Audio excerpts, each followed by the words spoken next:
The Eerie Morning Reflections.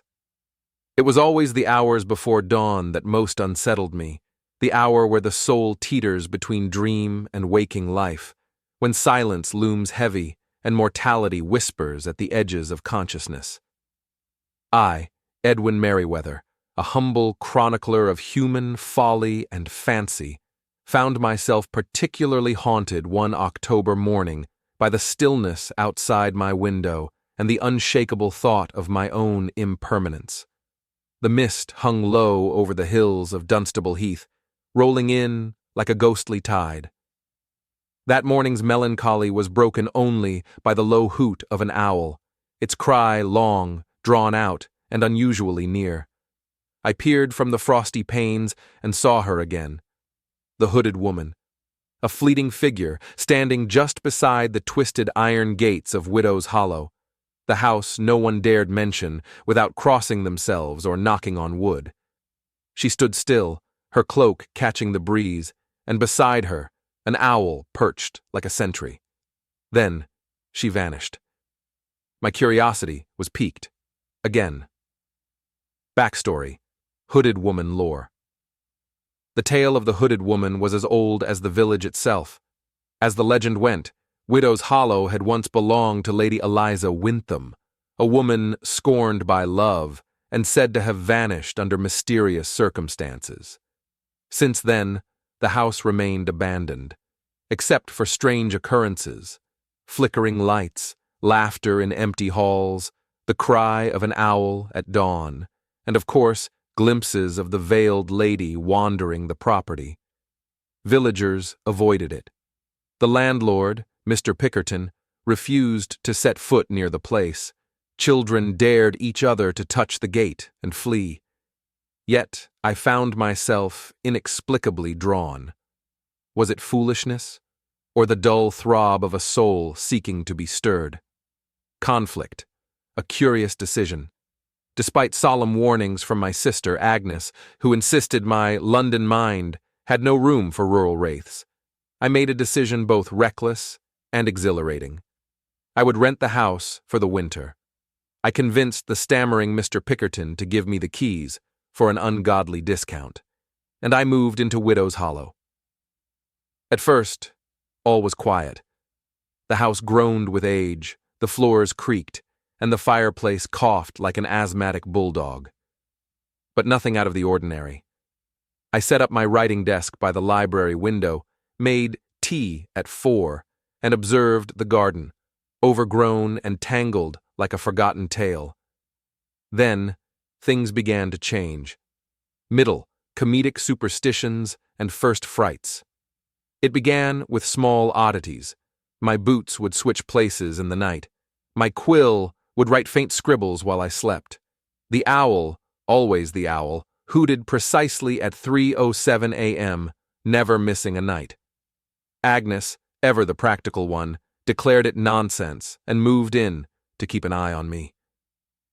Soon, our days became a bizarre waltz between fear and farce.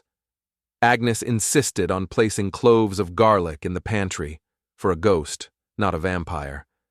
She sang hymns while dusting and muttered Latin exorcisms learned from a penny novel. I, ever the realist, played along with amused skepticism. But the laughter turned to tension when we heard footsteps. Not one set, two, deliberate, dragging, in the attic. One night, emboldened by tea and sibling rivalry, we ascended the narrow staircase. We found nothing but dust and an old rocking chair, swaying, though the windows were shut. Unique solution, the gathering of friends. Rather than flee, I proposed a most unconventional solution. If fear thrives in solitude, let us drown it in company. Thus began our haunted weekend. We invited a motley crew of friends from town and London alike. There was Bertram, the failed actor who carried a skull just in case he needed to perform Hamlet. Penelope, a spiritualist who claimed to have dated a ghost. Harold, a banker with a taste for gin and cowardice. And Mildred, a cynic with a monocle and a laugh like a teapot exploding. We lit candles, we brewed cider, and we waited. Night fell, and as expected, the hauntings began. Whispers in the walls. A mirror fogged with the words, "Go back." The owl. Always the owl. Panic gave way to ridiculous theories. Bertram accused Mildred of being possessed by Lady Wintham. Penelope attempted a séance with a walnut. Harold fainted at his own reflection. We laughed, and for a moment, fear seemed trivial. Twist. The hooded revelation. Then came the twist none expected. It was the third night. A storm outside cracked the sky open. The power flickered. In the library, I noticed the books rearranged, not randomly, but alphabetically. A rational ghost, I mused. Agnes, upon inspecting the cellar, found a journal. Bound in weathered leather, it belonged to Lady Eliza herself. The final entry was dated weeks after she was said to have vanished. She hadn't disappeared. She had hidden. The legend was wrong. Betrayed by her family and presumed dead, Eliza had taken refuge in her own home, veiled and in silence. The owl was her only companion. Her spirit, if it remained, wasn't vengeful. It was lonely. And then she appeared. Not as a specter, but a woman, frail, translucent, cloaked. She entered the room, placed a hand on the journal, and nodded once before vanishing. The air grew warmer. The house exhaled. Hero's growth. Understanding the unknown. In the days that followed, I reflected deeply. The fear that gripped us had been shaped not by the house itself, but by the stories we brought with us, layered with assumptions, embroidered with superstition.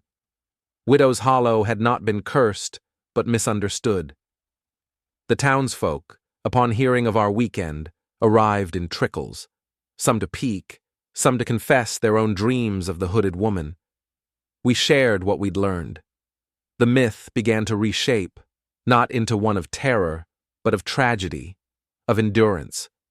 I wrote again, long letters to newspapers, a story called The Ghost Who Alphabetized, and essays on human perception.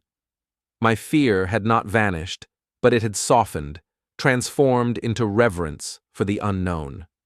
Resolution. Farewell with laughter and light. On our last evening, we hosted a final supper in the garden. Lanterns swayed in the trees. Laughter filled the air. Even Harold danced.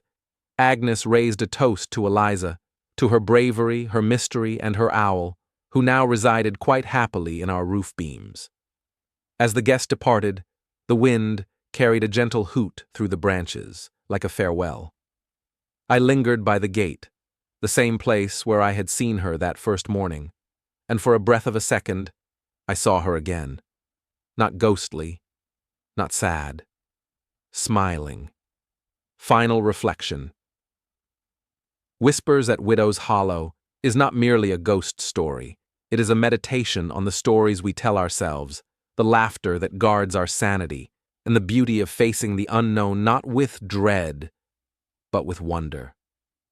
It is a tale of how friendship, curiosity, and just the right amount of ridiculousness can turn a haunted house into a home.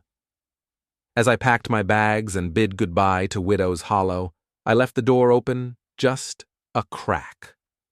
Not out of carelessness, but respect, for those who still walk quietly through its halls, unseen. And every so often, when the morning mist rolls in and the owl sings its low, sonorous note, I smile to myself and whisper, "I remember you, Lady Eliza. I remember."